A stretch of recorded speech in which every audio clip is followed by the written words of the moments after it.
महाराष्ट्र में भक्त हुए श्री त्रिलोचन जी, परम संत सेवी, श्री पंडरीनाथ भगवान के चरणों में ही रहते थे।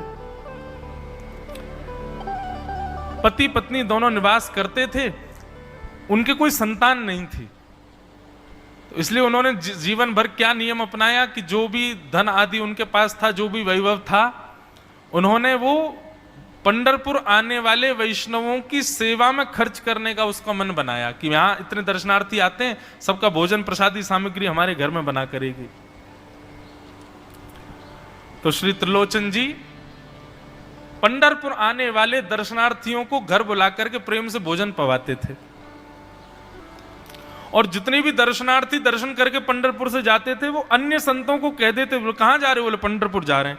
बोले भैया पंढरपुर जा रहे हो तो त्रिलोचन जी के यहां जाना, उनके यहां भोजन प्रसादी बहुत बढ़िया संतों के अनुकूल बनाते हैं।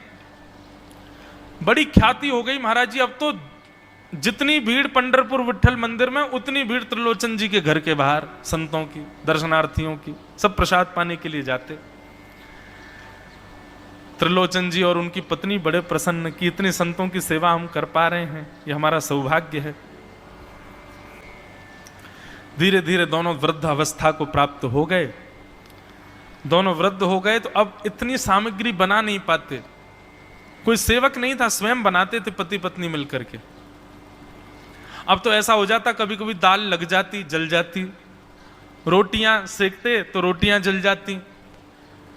वृद्ध अवस्था, थक भी गए थे बहुत ज्यादा, तो प्रसाद पवाते तो थे, संत जन बेचारे प्रेम से स्वीकार तो करते, पर अब स्वाद नहीं होता था, तो बेचारे जैसा था उसको पाते, थोड़ा बहुत पा करके चले जाते।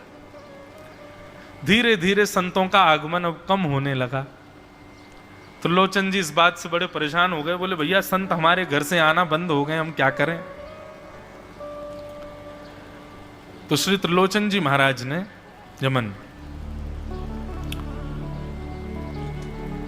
बाहर एक बड़ा सा कुछ होर्डिंग जैसा लगा दिया, उस पर लिख दिया कि अंदर कोई संत सेवा आदि के लिए एक सेवक की आवश्यकता है, अगर किसी के अंदर सेवा भाव हो तो वो आकर के भीतर संपर्क करे। बंधुओं एक बात सदैव याद रखना, संत सेवा, ब्रजवासी सेवा, गौ सेवा, इन सब सेवाओं के प्रकल्प में यदि आप सेवक की कामना करोगे तो कहीं ना कहीं किसी ना किसी रूप में ठाकुर जी आएंगे सेवा के लिए। श्रीमद् भागवत में वर्णन आता है कि नंद यशोदा सब जगह जाकर के कहते थे कि गैयाओं की सेवा हो, ब्रजवासियों की सेवा हो, इसके लिए हमको एक लाला हो जाए। इसीलिए ठाकुर जी उनके लाला बनकर के आए ताकि संत सेवा उनके यहां हो सके।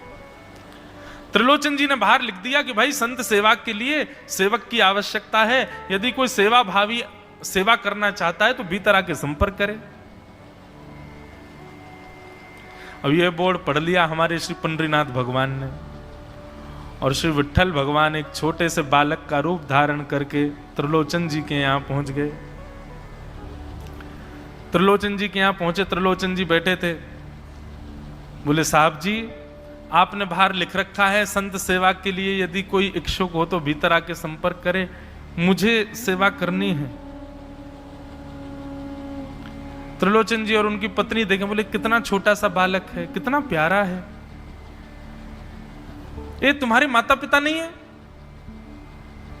बोले होंगे तो पता नहीं, मुझे तो पता नहीं, मैंने कभी देखा नहीं अपने माता पिता को, मैं अकेला ही हूं, ना मेरे कोई भाई है, ना कोई मेरे मित्र है, ना मेरे कोई बंधु है, ना मेरे माता पिता, मैं अकेला ही हूं। त्रिलोचन जी की पत्नी को तो इतनी दया सी आ गई, अरे राम राम, बेचारा अकेला बालक है। अच्छा चलो ठीक है, तुम यहां सेवा कर लेना, लेकिन कुछ नियम है उनको सुन लो। सबसे पहले तो अपना नाम बताओ, तुम्हारा नाम क्या है? विठल भगवान ही थे, वो तो छोटे से बालक के रूप में गए थे। बोले मेरा नाम है अंतर्यामी। त्रिलोचन जी बोले नाम सुनकर के तो ऐसा लगता है जैसे सच में अंतर्यामी है क्या। अच्छा बेटा अंतर्यामी, सेवा करोगे? बोले ये सेवा करना तो मेरा जन्म जन्मांतर का काम है, मैं यही तो करता हूं, संतों की सेवा करना, वैष्णवों की सेवा करना, भक्तों की रक्षा करना, ये मेरा जन्म सिद्ध अधिकार है, मैं इसी के लिए ही आता हूं। त्रिलोचन जी और उनकी पत्नी एक दूसरे का मुख देख करके बोले, नेक सा बालक है लेकिन बोलता कैसे है? ठाकुर जी तो सत्य बोल रहे थे। बोले अच्छा, सुबह एक सब्जी बनानी पड़ेगी, दाल बनानी पड़ेगी, और हमारे यहाँ लगभग 100-150 संत आते हैं, उनके हिसाब की रोटी बनानी पड़ेगी, और सब बेटा तुमको करना पड़ेगा, हम थोड़ा बहुत सहायता कर देंगे, हमसे ज्यादा बनता नहीं है, तुमको ही सब सिद्ध करना पड़ेगा।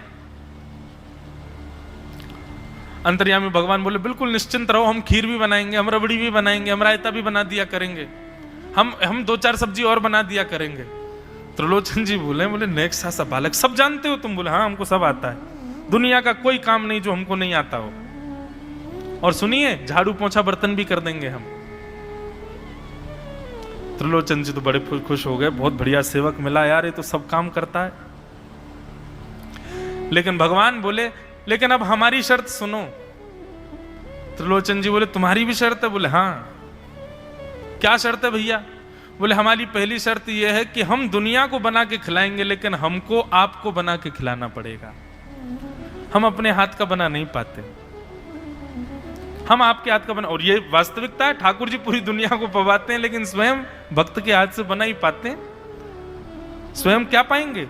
तुम लोग सिद्ध करके लाओ, तुम अपने मनोभाव से बना के लाओ, हम वही पाएंगे। ठाकुर जी को कोई कमी, पूरी दुनिया में अनाज ठाकुर जी उगा रहे हैं, पूरी दुनिया में सब्जी ठाकुर जी उगा रहे हैं, पर जब स्वयं भोजन करने बैठते हैं तो कहते हैं भक्त बना के लाए, वो पाएंगे हम तो।